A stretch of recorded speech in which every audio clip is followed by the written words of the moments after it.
There is a moment when the air becomes heavy, where the smile no longer fits on the face, and the character you created starts looking back at you with empty eyes. You call it a crisis, but Carl Jung would call it a birth. The self is trying to emerge, and the ego resisting until its last breath. That's why everything seems to fall apart.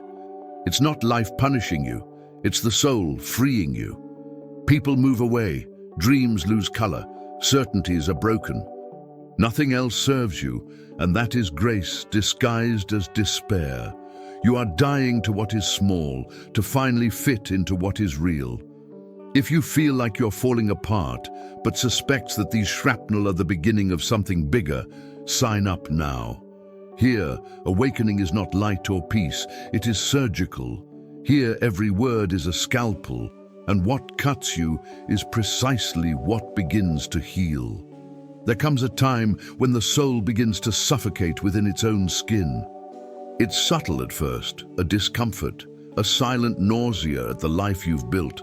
The persona that kept you safe, admired, functional, begins to weigh you down like rusty armor. This is where spiritual awakening, according to Carl Jung, begins. Not as enlightenment, but as collapse. You wake up and realize you no longer know who you are without the roles you wear. The exemplary professional, the obedient son, the friend who understands everyone. They all crumble, and what's left is the raw emptiness of the self trying to breathe. The shadow, once contained in the dark corners of the mind, begins to demand space. Forced laughter becomes spasm. Routine loses meaning. You try to carry on, but your body betrays it. Insomnia, fatigue, unwarranted irritation. It's the unconscious trying to tear you away from your illusions. This collapse isn't weakness, it's liberation. It's the moment when spirituality ceases to be a concept and becomes an experience. When the mask cracks, what emerges is not chaos, but truth. Jung said that no one becomes enlightened by imagining figures of light, but rather by becoming conscious of the darkness. And that's what happens here. You begin to see that part of your life was just performance. That conversation where you agreed just to be accepted. That relationship where you were less than fit in. That job that gave you status but killed your spirit. Everything begins to hurt. And pain, at this stage, is sacred. It's not punishing you, it's awakening you. Those who try to avoid collapse prolong the agony. The soul doesn't want you to improve, it wants you to change. It wants the self to replace the persona.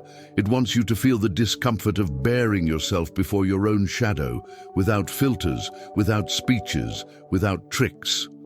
At this point, it's common to feel lost, disconnected from the world, and that's exactly what the seeker archetype represents. The one who abandons the false home in search of inner truth. When everything falls apart, it's the unconscious calling you inward, inviting you to symbolically die before life has to break you for good. And it's from this collapse that the space for the next stage is born. The slow abandonment of the need for approval.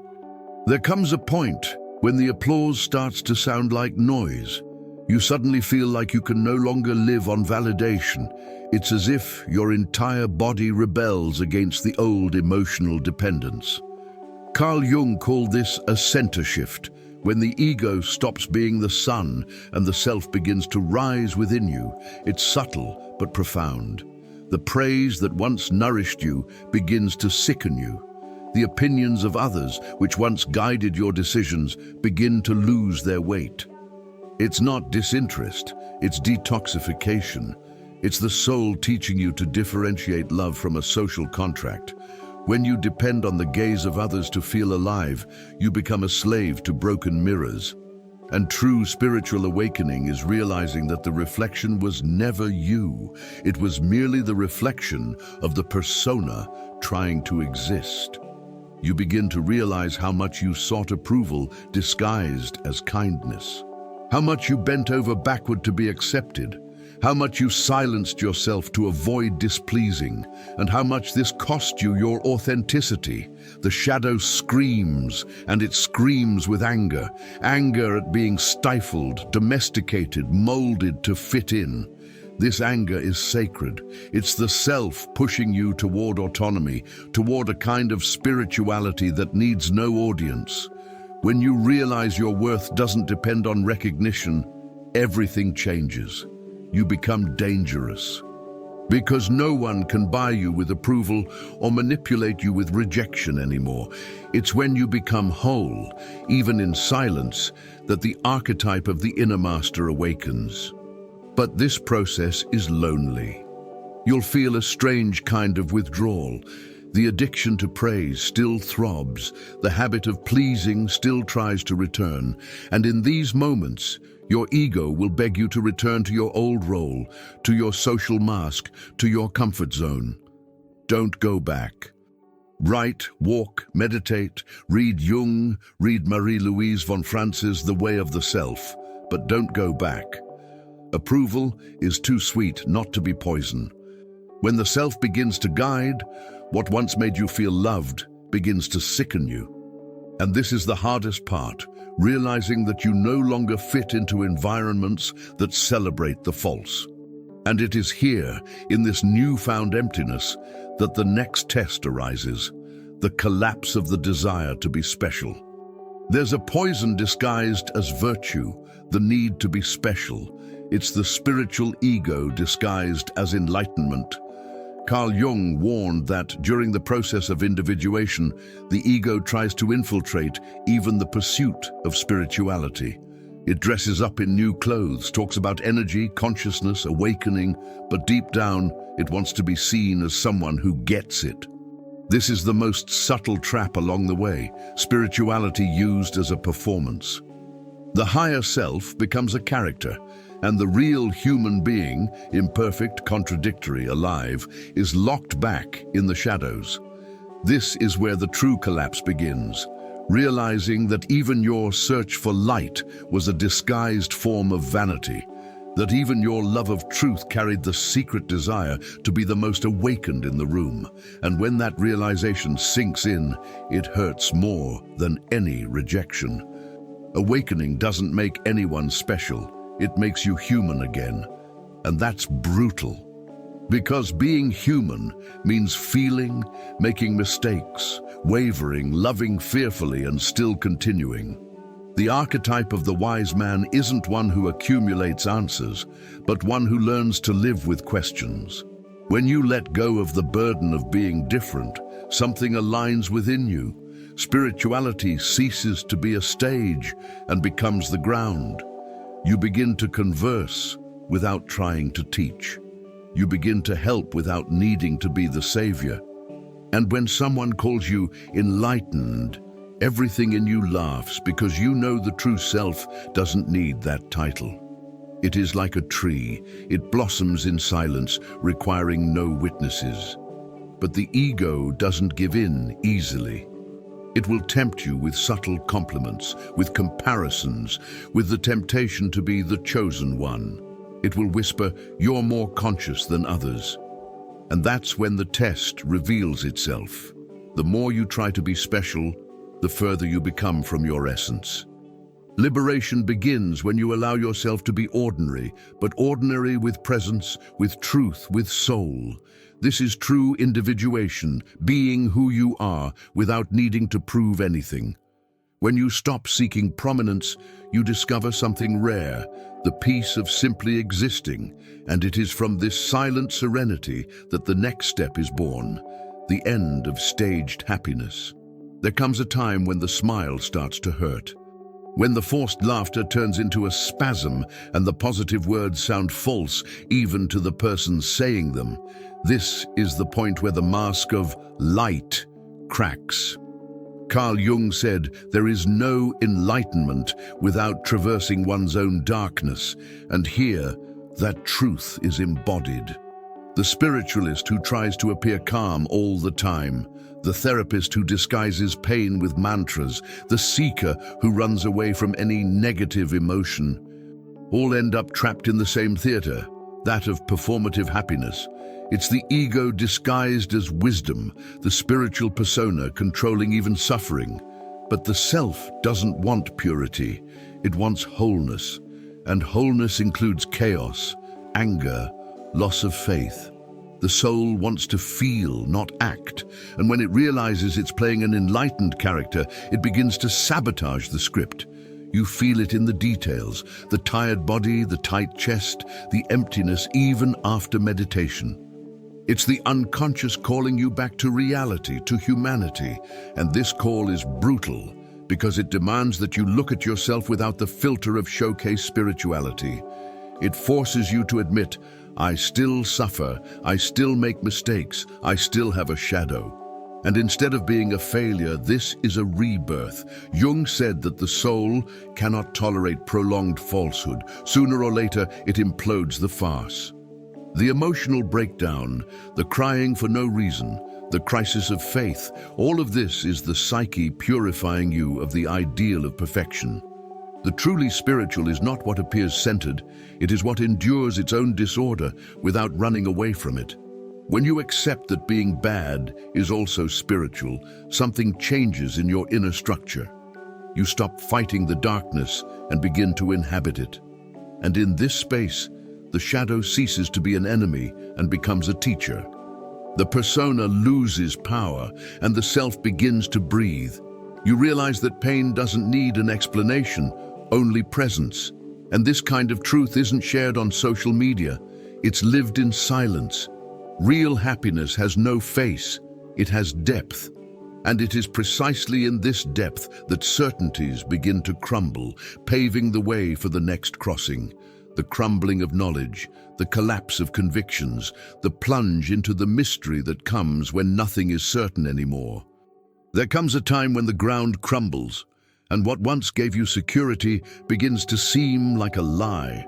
The ideas you defended tooth and nail, the beliefs that shaped your ego, the convictions that gave meaning to life, they all begin to crumble. Carl Jung saw this as the collapse of the rational mind, the beginning of surrender to mystery. Superficial spiritualism seeks answers. True spirituality learns to endure endless questions. This is where the ego panics. It wants a map, it wants logic, it wants promises, but the self feeds on the invisible. It's a violent process. The archetype of the seeker falls to its knees before what it doesn't understand. You realize you know nothing, and this not knowing is the gateway to true wisdom, because only those who say goodbye to certainty are able to hear what silence says. At this stage, everything that once seemed solid begins to dissolve. I know who I am becomes, I have no idea what I am. And this loss of identity is the beginning of individuation. You stop trying to understand God, the universe, the soul, and begin to experience them. Not as theory, but as presence. It's like opening your eyes underwater. The world is still there, but completely different. Certainties are anchors. Doubt, paradoxically, is freedom.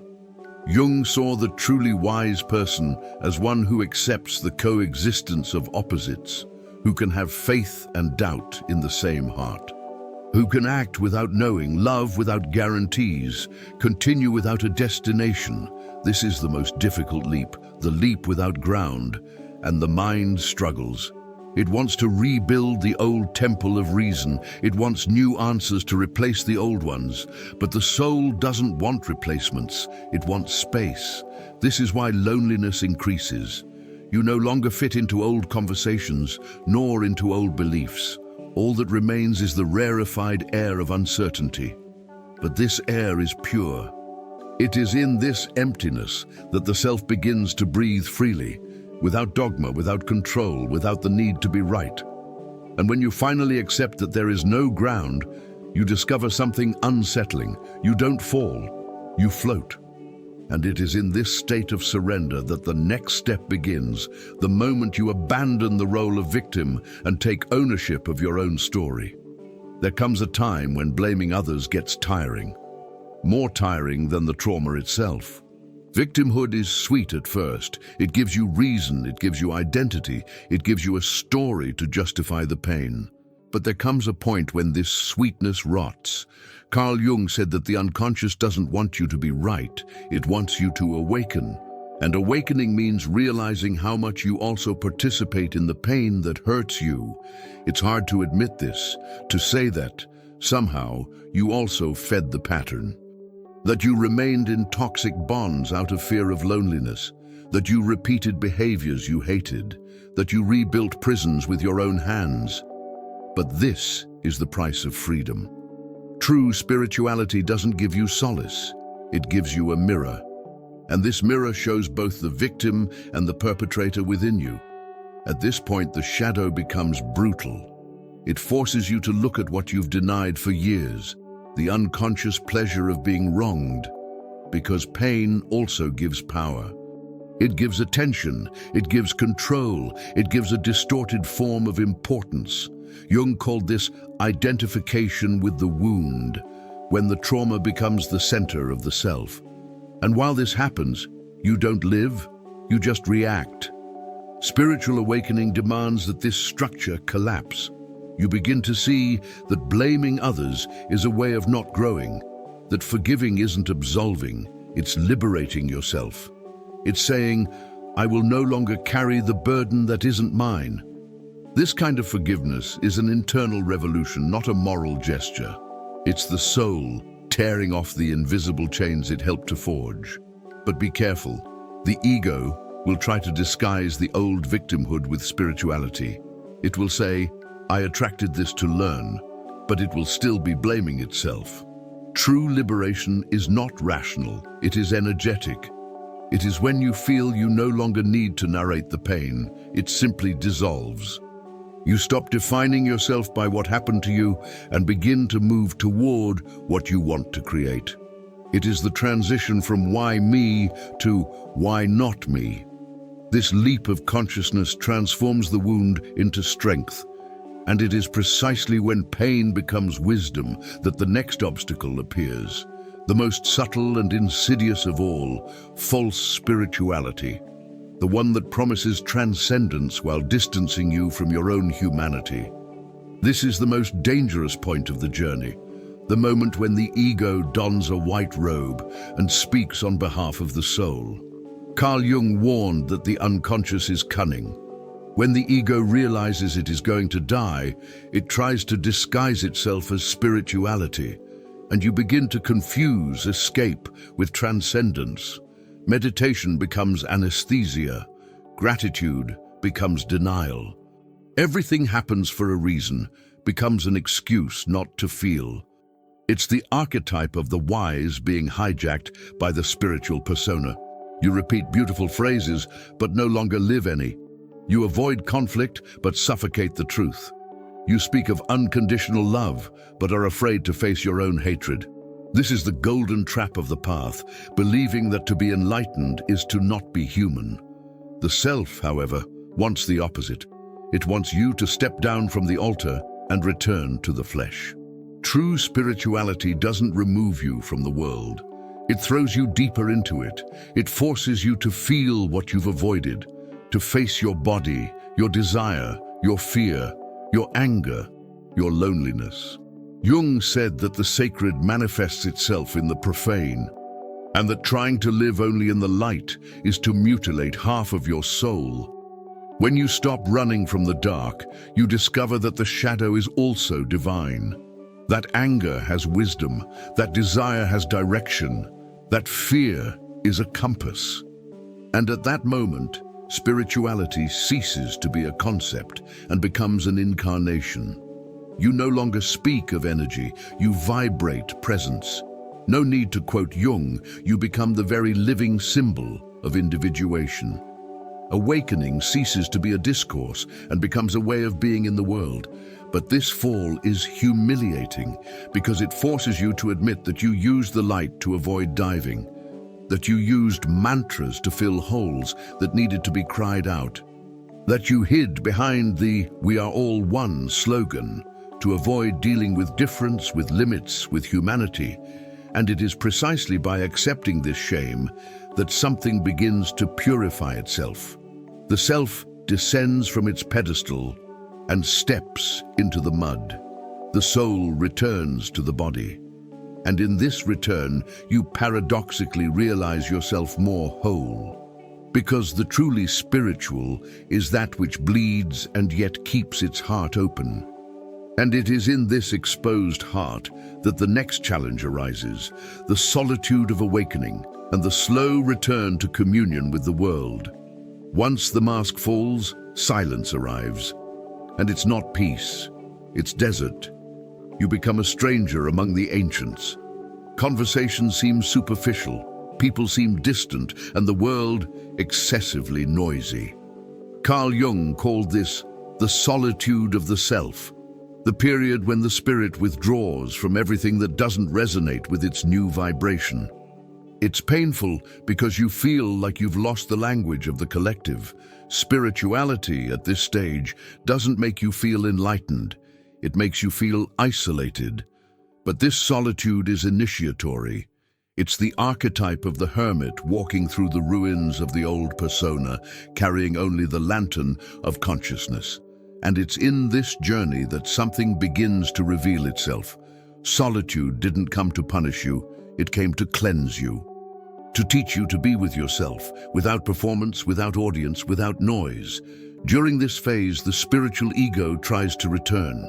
It whispers, "No one understands you. You're ahead of the others. No one vibrates at your frequency." But this thought is the shadow disguised as superiority. Jung said that spiritual arrogance is the ultimate disguise of fear. The fear of blending in, of being human again. Because after so long trying to free oneself from the world, the challenge now is to return to it without losing oneself. This is the proof of true awakening, living among people without ceasing to listen to the soul. This is where you learn that spirituality is not isolation, it is presence. That loving the world is not going back to sleep, it is waking up within it. It is realizing that the self did not come to separate you. It came to connect you with everything, but in a different way. Without dependence, without fusion, without loss. And when you begin to open up again, something sacred happens. You start talking again, but with listening. You start relating again, but with awareness.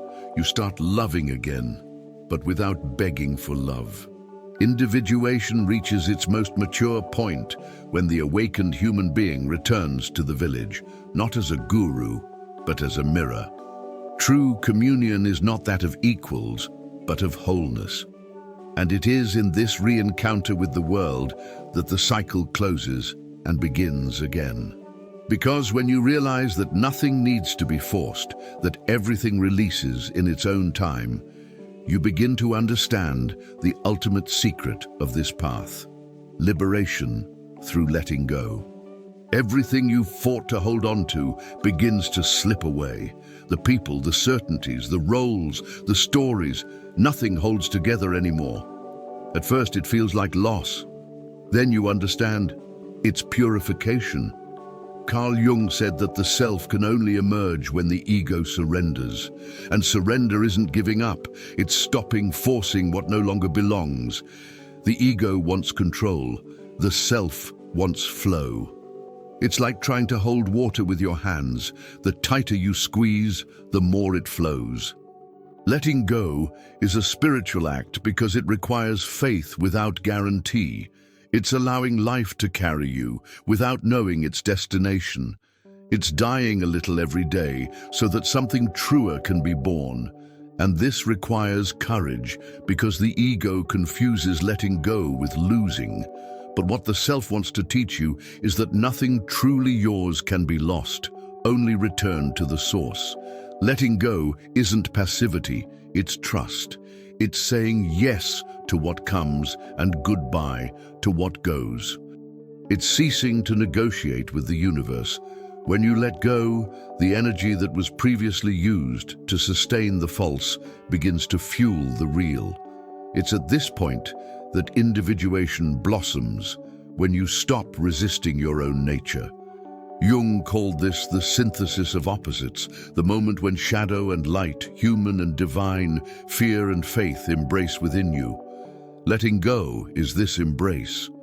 It's accepting that pain and love coexist, that imperfection is beauty, that ending and beginning are the same breath. The archetype of the wise man is born here, in the silence of those who no longer need to control their destiny, because they finally trust the invisible movement of the soul. And as you let go, the world changes texture. What once filled you with fear now awakens reverence. What once wounded you now teaches you. What once held you back now blesses you. The self expands as a serene presence, a calm that is independent of circumstances. You understand that true power lies not in conquest, but in release. That spirituality is not accumulation, but emptying. That the soul desires nothing but authenticity. And when this state settles, something silent reveals itself. The cycle has ended, but the awakening is ongoing. Because each time you let go, a new space opens, and the mystery once again calls you in. What if all you're missing is actually what was stopping you from being born? What if the emptiness that scares you is just the space the self needs to flourish? How many more masks will you wear before you admit that none of them breathe for you? Carl Jung said that the soul speaks through what hurts, so why do you still silence what calls you the most? How many times will you run from the shadow before realizing it carries the map of your return? Nothing outside of you will save you. Not o amo, not fate, not o destino. All that's left is to face the mirror and finally recognize that the face staring back at you doesn't want approval, it wants freedom. If this tore you up inside, sign up now, because that was just the first cut.